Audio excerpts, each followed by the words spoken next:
Pihak kepolisian Resor Lumajang, Jawa Timur belum menetapkan tersangka atas kasus kecelakaan minibus yang membuat 11 orang meninggal. Hari ini tim Lapor akan melakukan olah tempat kejadian perkara lanjutan.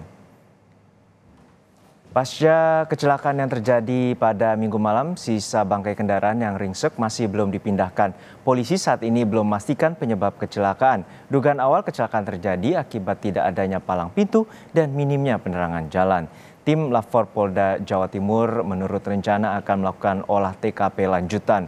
Belum ada tersangka dalam kasus ini. Sementara saat ini sopir minibus masih dirawat di ruang khusus di Rumah Sakit Bayangkara, Lumajang, Jawa Timur.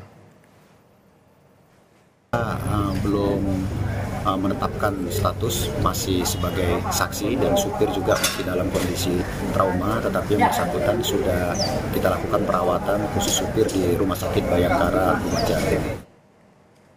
Minggu malam, minibus yang mengangkut penumpang tertabrak kereta api Probowangi tanpa palang pintu. Kecelakaan terjadi di Desa Kudus, Kecamatan Klakah, Lumajang. Akibat kecelakaan, 11 orang penumpang tewas, sementara 4 korban selamat termasuk sang sopir minibus. Korban selamat dibawa ke RSUD Haryoto untuk mendapatkan perawatan intensif. Lalu bagaimana kondisi para korban yang selamat dan juga proses penyelidikan kecelakaan ini? Kita segera bergabung dengan jurnalis Kompas TV, Abdul Rohman di Lumajang, Jawa Timur. Rohman, hingga saat ini bagaimana rencana olah tempat kejadian perkara lanjutan? Apakah polisi telah melakukan? Ya, selamat siang Juno. Memang olah TKP lanjutan sudah dilakukan oleh pihak Polda Jatim. Ada 2 tim dari Direskrim Polda Jatim dan juga Dirlantas Polda Jatim. Ini memang 2 tim memang sengaja diterjunkan karena ini berkaitan dengan kecelakaan khusus yang melibatkan kereta api dan juga melalui jalur kereta api, karena ini melibatkan jalur kereta api. Sudah dimulai jam 9 pagi tadi dan saat ini masih proses olah TKP. Tadi dari Direskrim, kemudian dari Polda Jatim, sekarang dari Lapor Polda Jatim. Semuanya ada 3 tim yang diterjunkan untuk hari ini dimaksimalkan untuk melakukan olah TKP untuk mengetahui apa yang menjadi penyebab dari kecelakaan maut di lokasi ini. Memang pihak kepolisian saat ini sudah melakukan pemeriksaan terhadap beberapa saksi, terutama warga yang melihat kejadian di lokasi. Memang sempat tadi saya melihat sejumlah warga yang dijadikan saksi yang di TKP mengatakan memang sempat memberikan isyarat kepada sopir elep ataupun minibus ini untuk tidak meneruskan atau melintas di jalur perlintasan tanpa rel kereta api ini.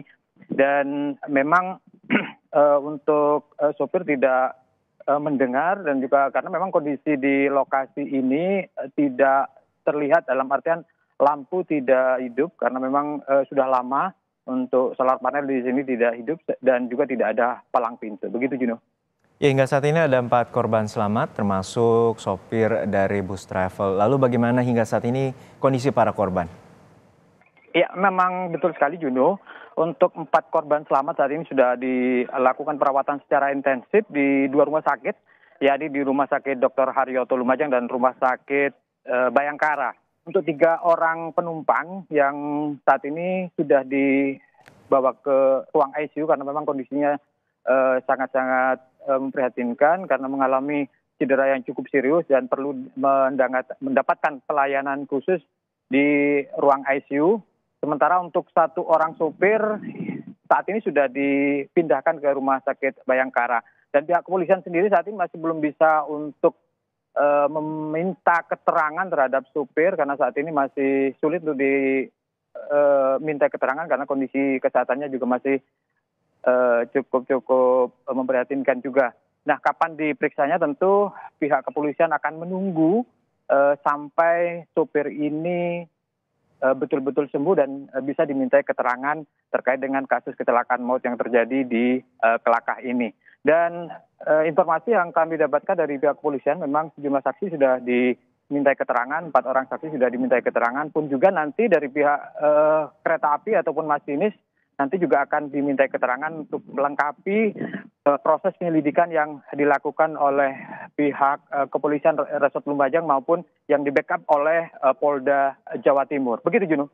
Baik, kita harapkan evaluasi antara pemerintah setempat juga dengan PT KAI agar ada pembangunan palang pintu terhadap perlintasan ler agar tidak terjadi lagi kecelakaan. Terima kasih, Jurnalis Kompas TV Abdul Rahman dari Lumajang, Jawa Timur.